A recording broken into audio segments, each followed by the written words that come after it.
When the day of Pentecost came, they were all together in one place. Suddenly, a sound like the blowing of a violent wind came from heaven and filled the whole house where they were sitting. They saw what seemed to be tongues of fire that separated and came to rest on each of them.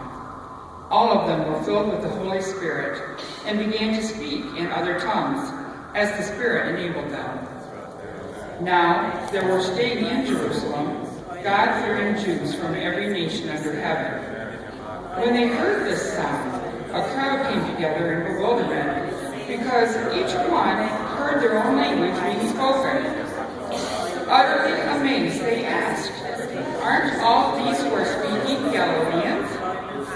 Then how is it that each of us hears them in our native language?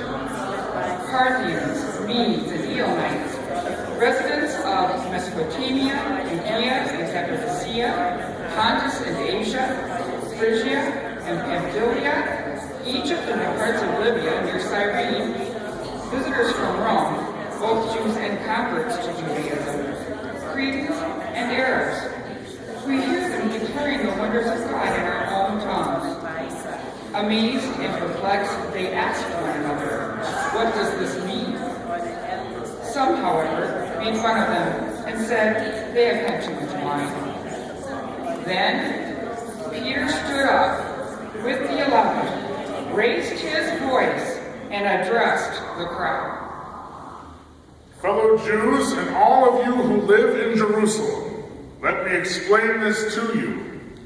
Listen carefully to what I say.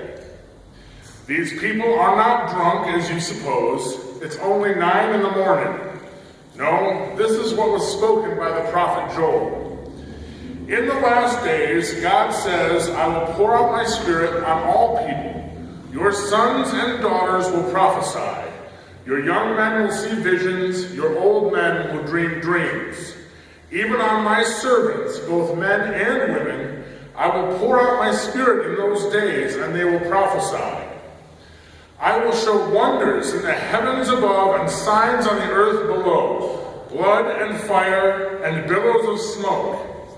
The sun will be turned to darkness and the moon to blood before the coming of the great and glorious day of the Lord. And everyone who calls on the name of the Lord will be saved."